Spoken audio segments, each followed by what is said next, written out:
musique et tout ce qui l'entourait.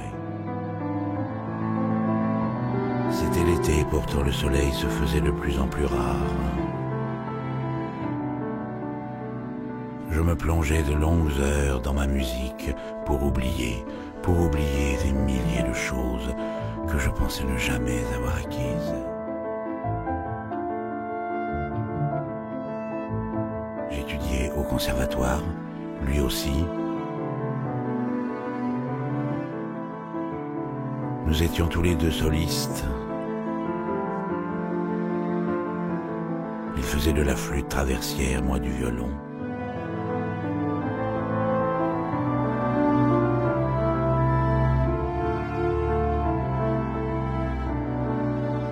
Mon inconscient me parlait, faisait remonter des sentiments que je ne voulais pas accepter.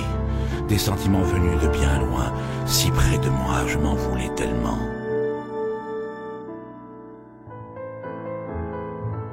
Nous nous croisions seulement sur une scène de répétition ou une scène de concert, avec des regards tout autour qui semblaient vouloir nous voler, nous prendre, juste parce que la musique nous avait envahis autant que notre amour.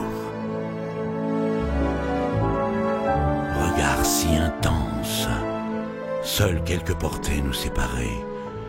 Nous vivions ensemble pour une seule et même chose, la beauté de la musique.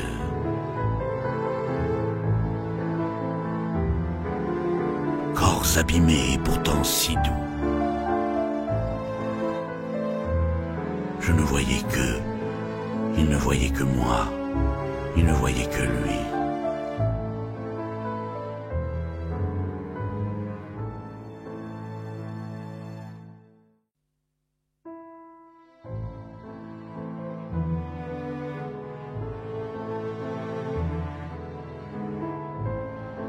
Souffle pur.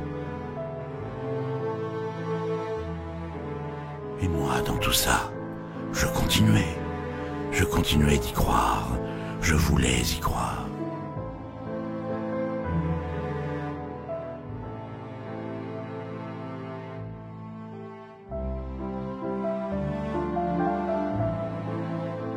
Je nous voyais tous trois face à un tribunal, juge de notre différence.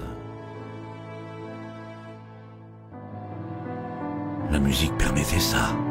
Elle était ce pont qui nous rassemblait et nous ressemblait. Cet amour si tabou, qui n'en peut plus de nous envahir tellement il nous éclaire. Cet amour qui nous liait, alors, par quelques notes si belles, si justes, j'avais compris ce qu'il se passait.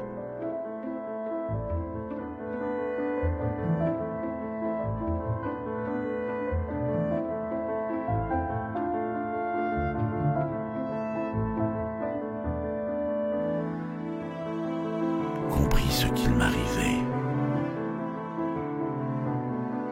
Nos regards se croisaient pour se fixer et ne plus se détacher. Mais comme d'habitude, la partition s'achevait. Il aurait fallu réinventer d'autres notes.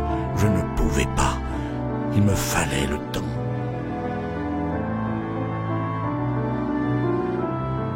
Mais en cette fin 42, le temps était un luxe qui ne nous appartenait pas.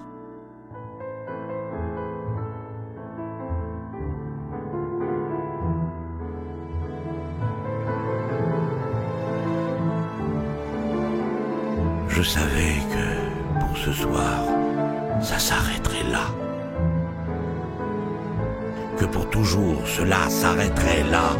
Que chacun de nous deux repartirait avec seulement le souvenir de ces notes qui résonneraient longtemps en lui. Au-delà de la musique et de la guerre, il y aurait toujours cet amour impossible.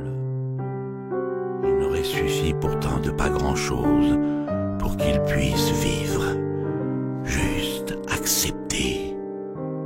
Mais le monstre à visage humain en avait décidé autrement.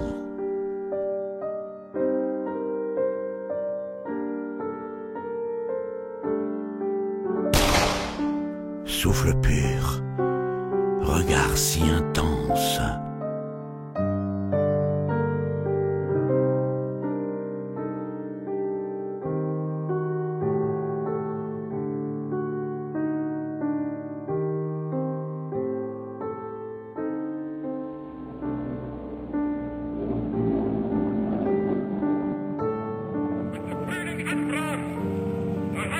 Nicht die deutsche Armee vernichtet.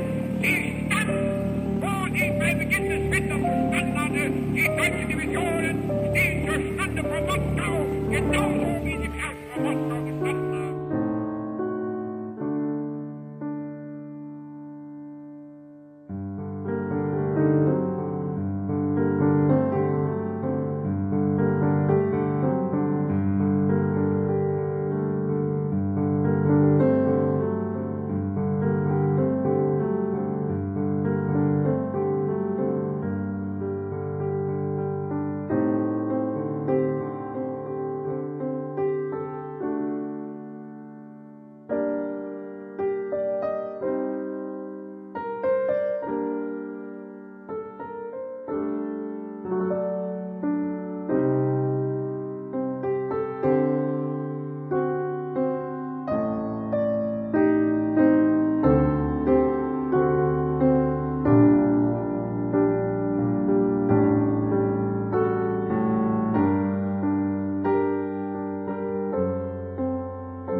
Il n'aurait suffi pourtant de pas grand-chose pour qu'il puisse vivre.